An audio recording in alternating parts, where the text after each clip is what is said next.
Cette émission a été rendue possible grâce à la contribution financière de la CSN.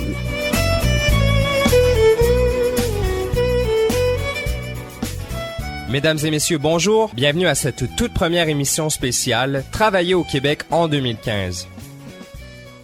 Je suis Thomas Etier et je serai votre hôte tout au long de ces 6 émissions consacrées aux travailleuses et travailleurs du Québec.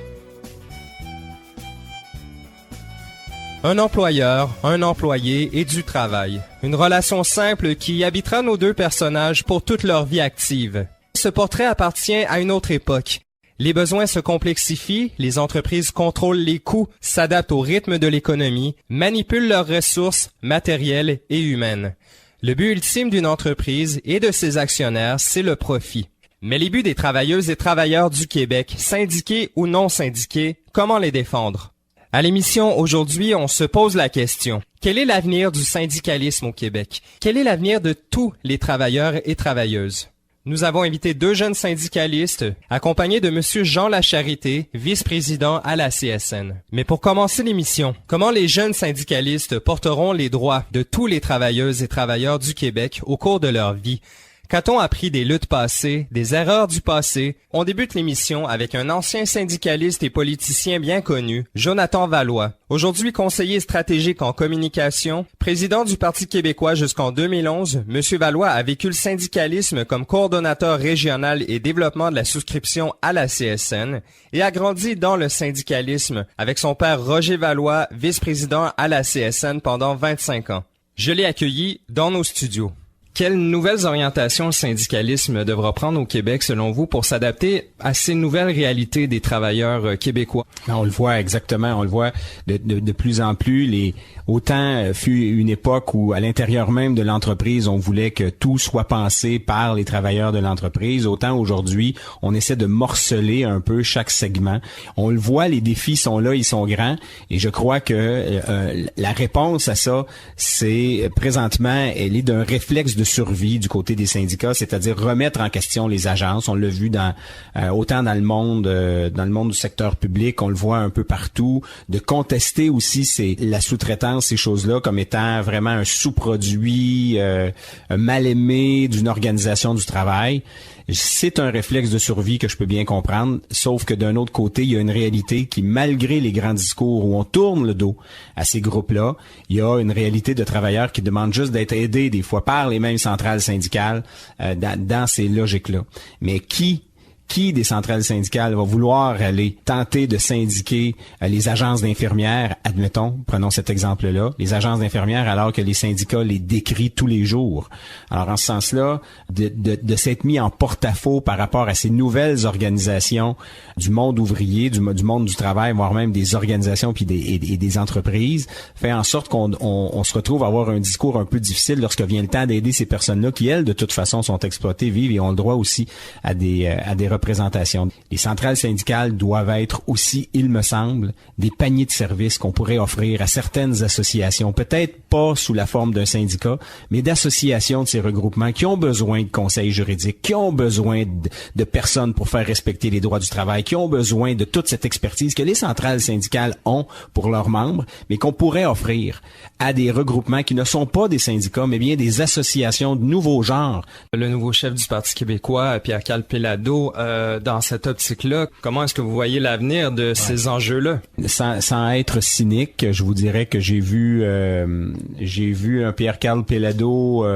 dire qu'il était en faveur justement d'une modernisation des règles au niveau du travail. J'ai vu un Pierre-Carl Péladeau sans cynisme devenir Radio-Canadien, lui qui l'avait pourtant décrié.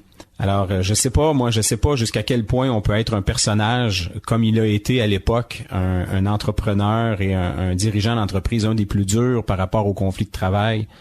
Les conflits de travail au Québec semblaient avoir un seul nom et c'était Québécois.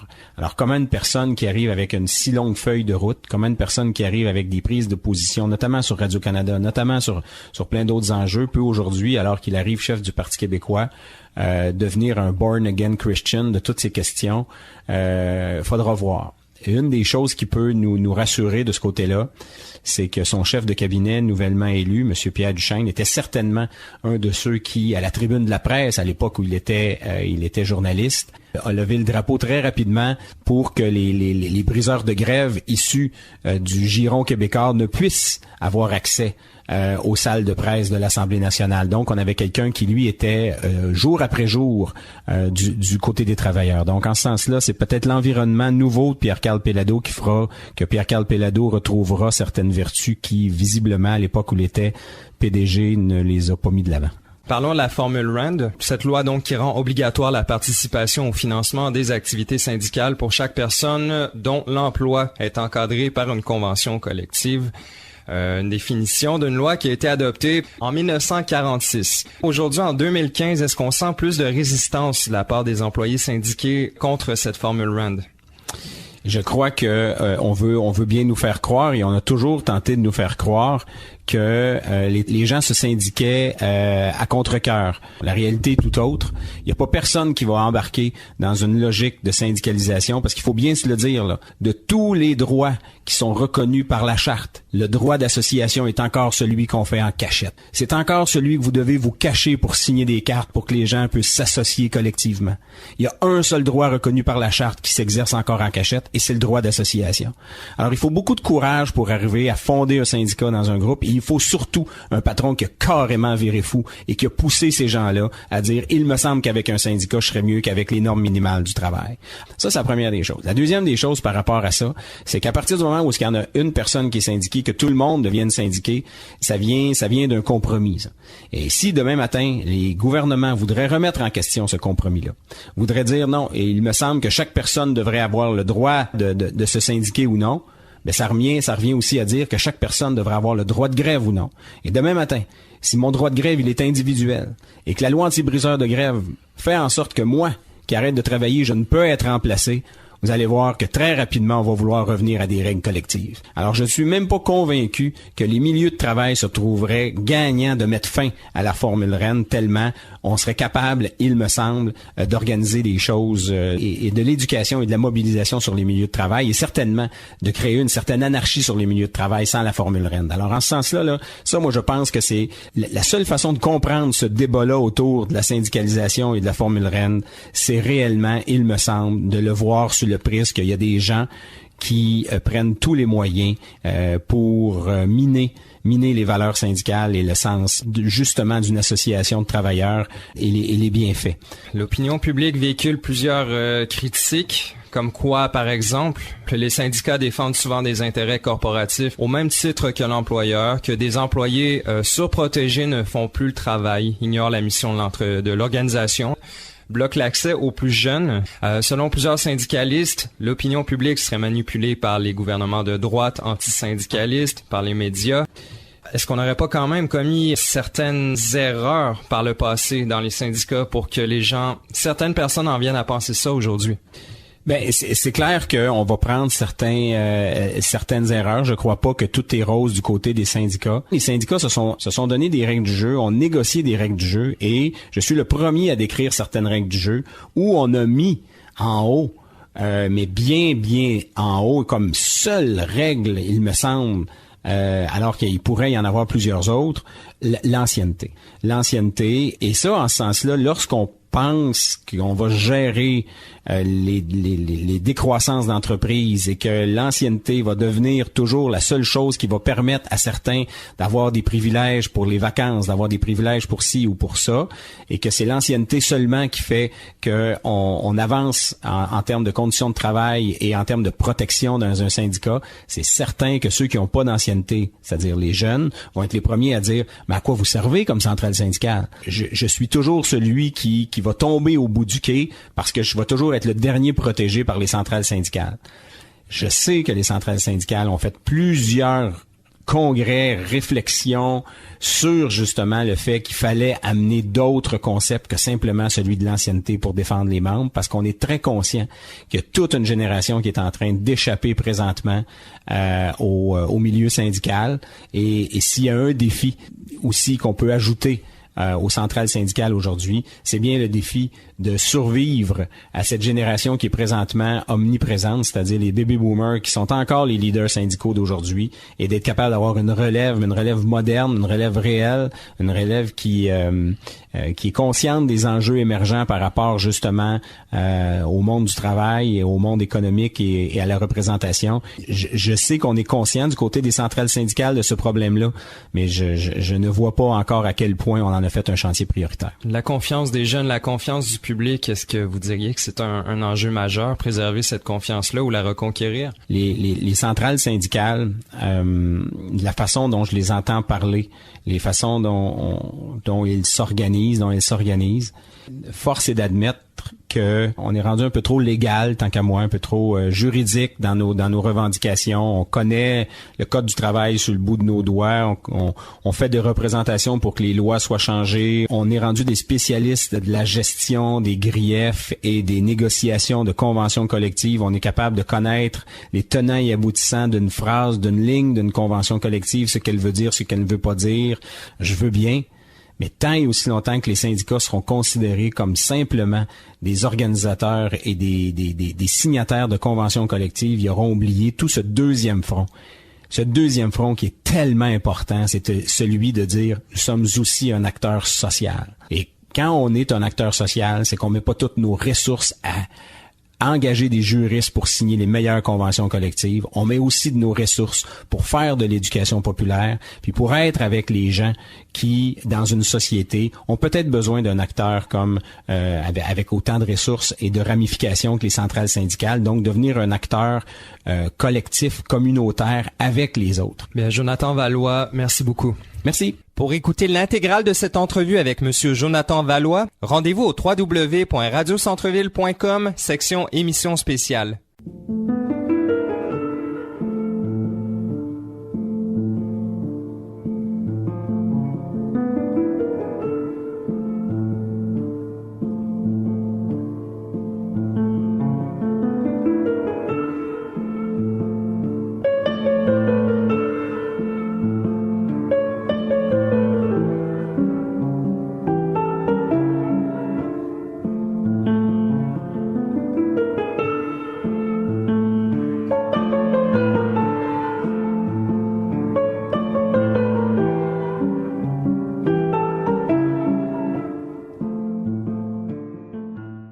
De quelle façon les jeunes syndicalistes porteront-ils les droits de tous les travailleuses et travailleurs du Québec au cours de leur vie?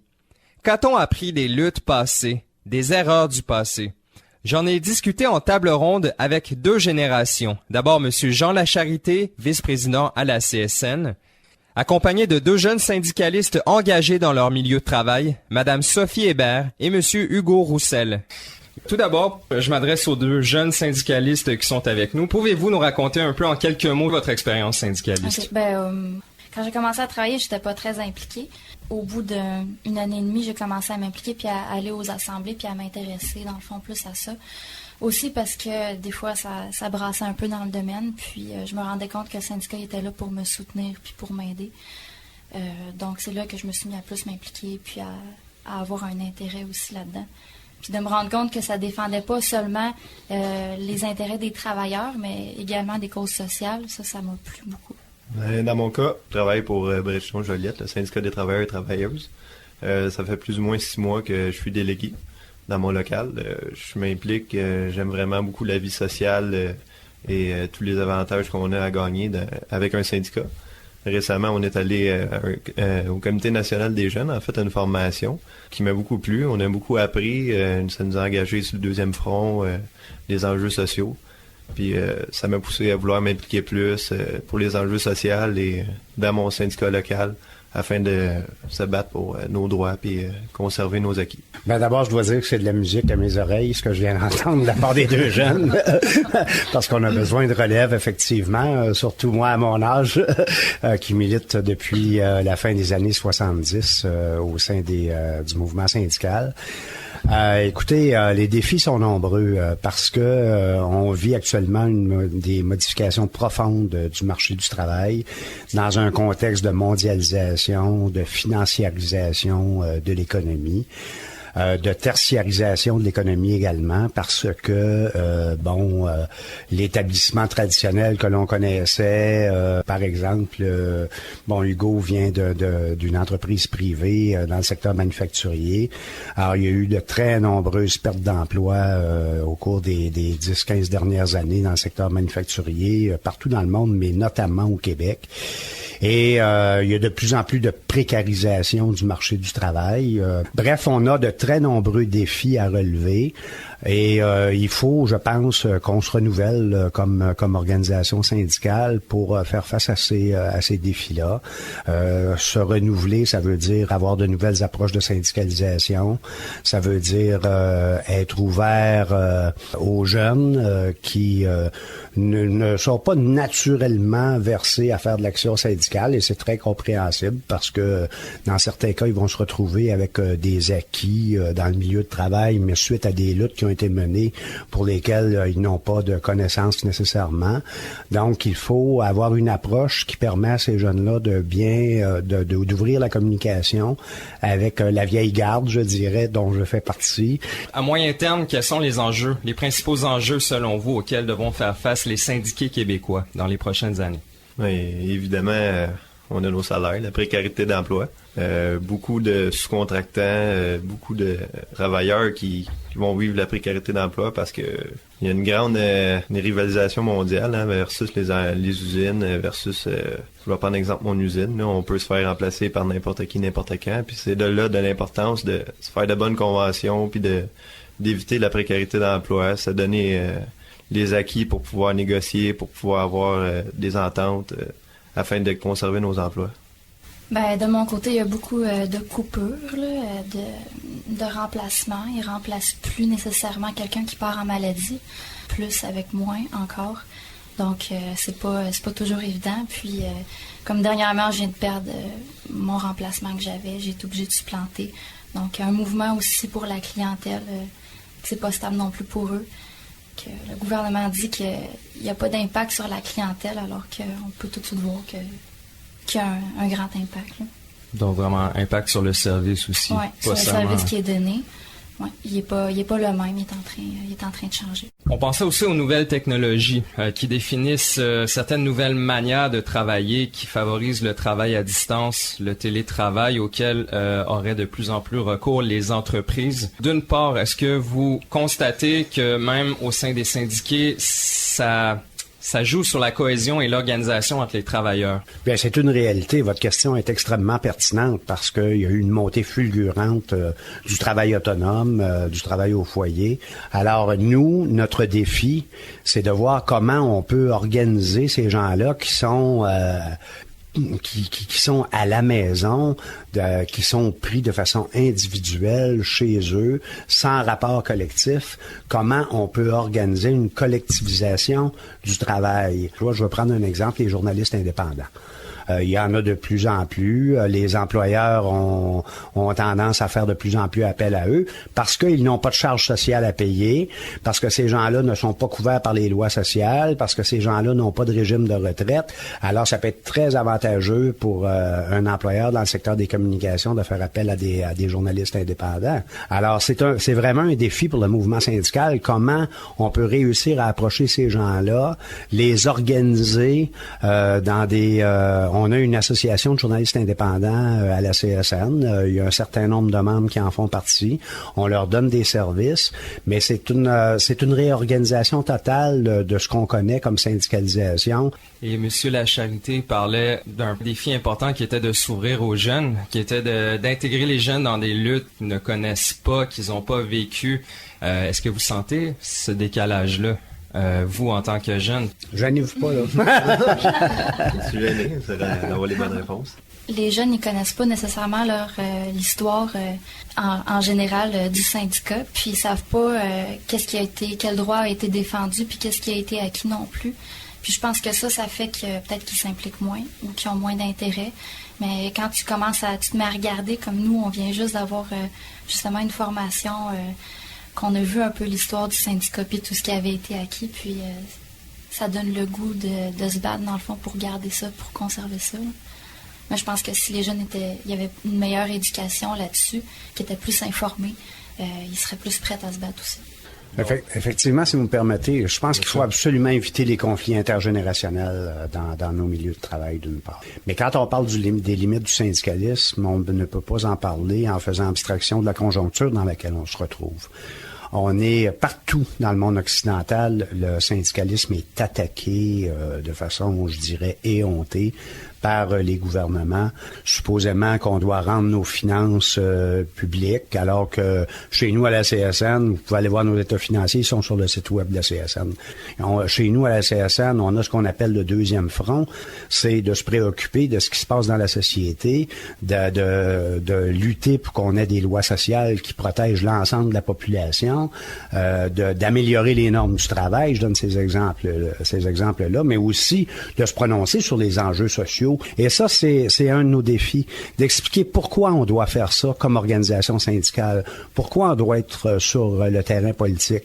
Les gens ne comprennent pas toujours, même les gens syndiqués ne comprennent pas toujours pourquoi les organisations syndicales se mêlent de lutte, comme par exemple la lutte étudiante qu'il y a eu au Québec. On a été très proactifs en appuyant le mouvement étudiant contre la hausse des droits de scolarité sous le gouvernement de M. Charest. Parlons de la formule RAND, qui est apparu en 1946 dans un tout autre contexte, et ça c'est un argument pour ceux qui sont contre la formule RAND. En quoi est-ce qu'elle a encore sa place aujourd'hui au Québec? Ça a beau avoir été instauré en 1946, moi je pense que la formule RAND est toujours d'actualité.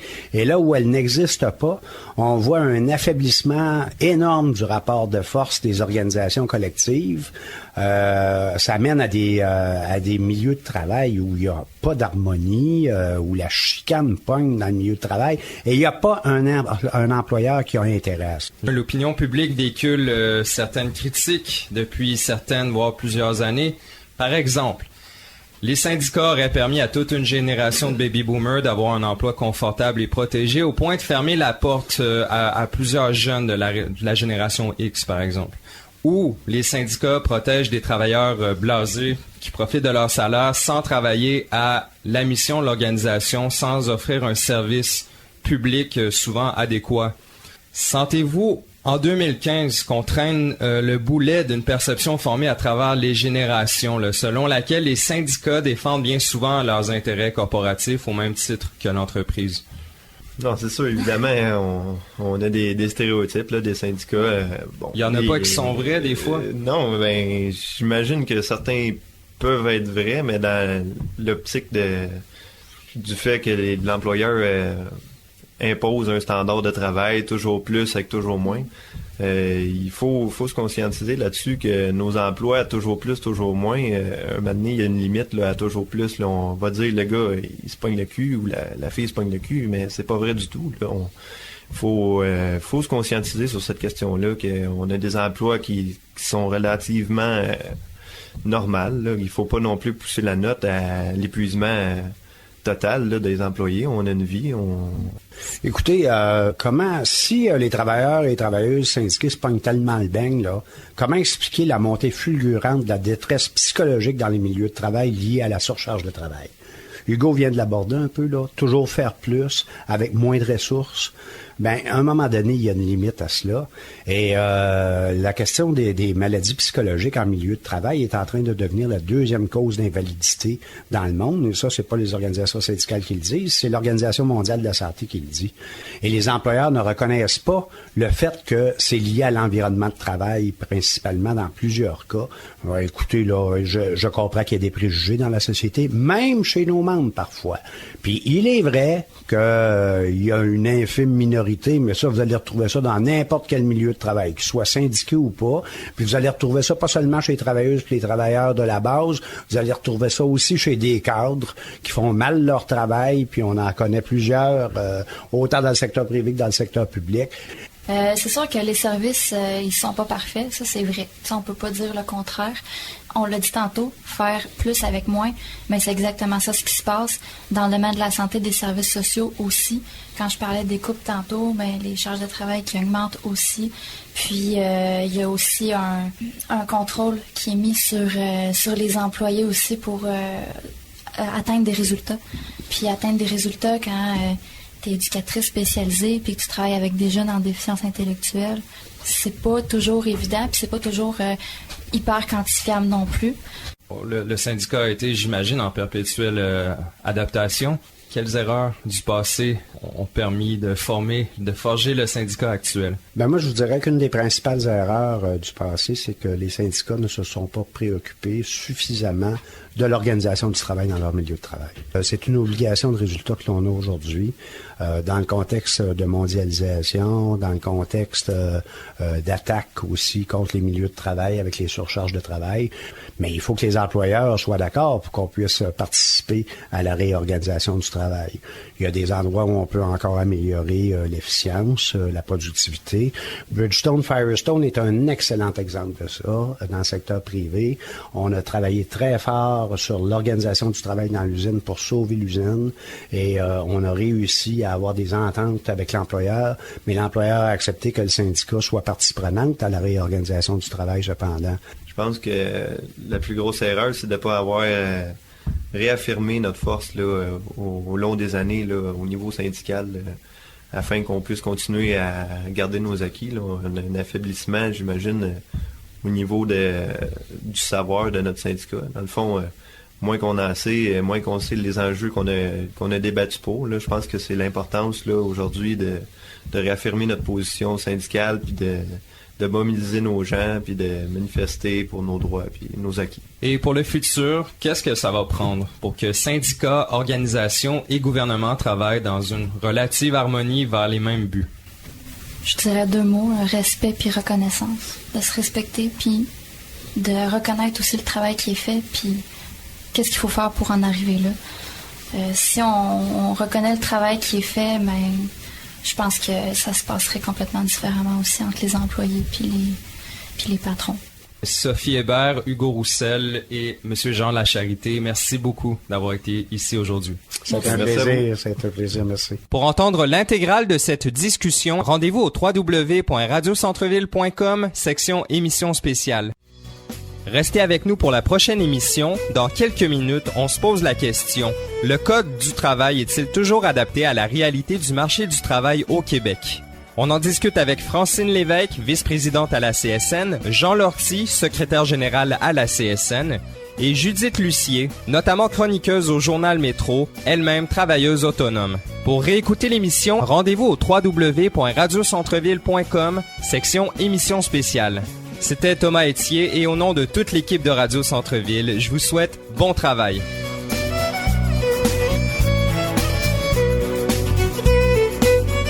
Cette émission a été rendue possible grâce à la contribution financière de la CSN.